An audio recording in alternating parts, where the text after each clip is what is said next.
Aking sinta, ano bang meron sa'yo? Pag nakikita ka na, bumabagal ang mundo. Pag ngumingiti ka, para bang may iba. Pag tumitingin sa'kin, mapupungay mong mga mata. Wala akong takas sa nakakalunod mong ganda.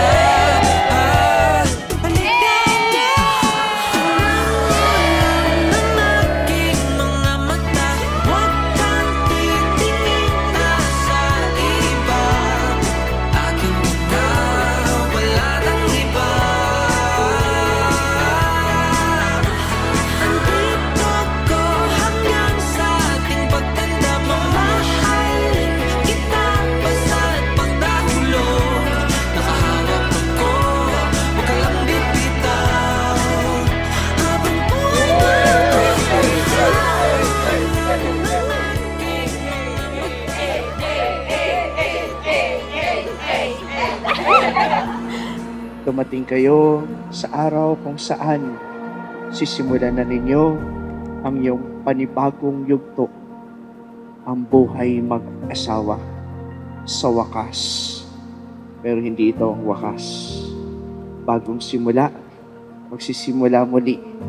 At ngayon, hindi na bilang mga individual, kundi bilang iisa. Kakilala kami sa PLP, magkaklase kami.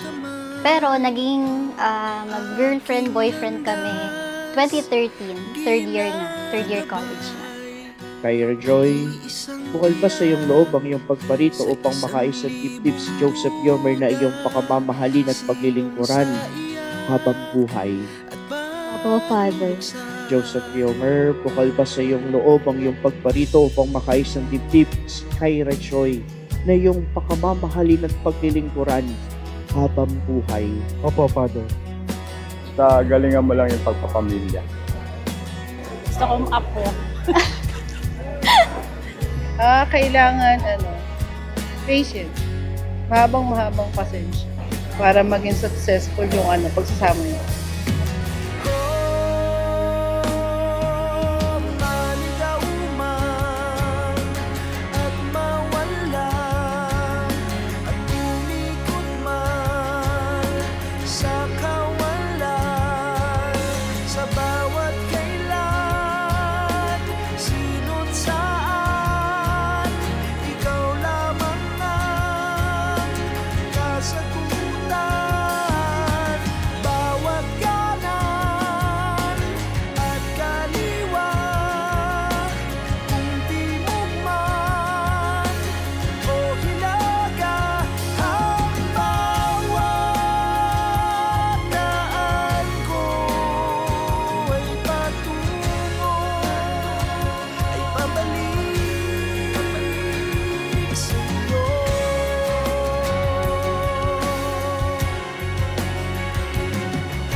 "12 years ago, we were just college mates. I never imagined that one day we'd be a couple, and now, here we are, and you're finally my husband." Andito na tayo ngayon. Pinagpapasalamat ko na ikaw ay aking kasama at pangako na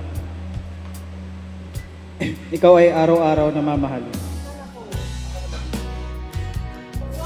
Wow! Prinsesa yan! Umiyak si Mami.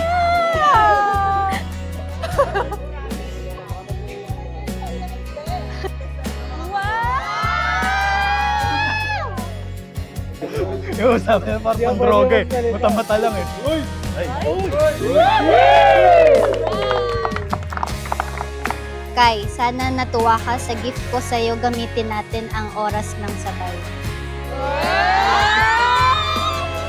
To Joseph, alam kong matagal na tong nasa wishlist mo, kaya ito gift ko for you. Alam kong iingatan mo ito at nang mabuti. See you later. Love you. Wow!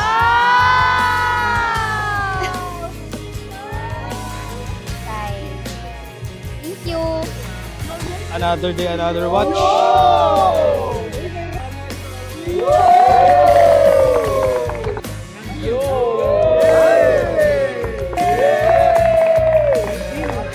You are my love, my best friend, my greatest supporter, and I can't wait to see what the rest of our forever looks like. I love you and may God bless our marriage. Salamat sa pangunawa. Pangako, ikaw at ako ay alagaan na isa't isa. God bless.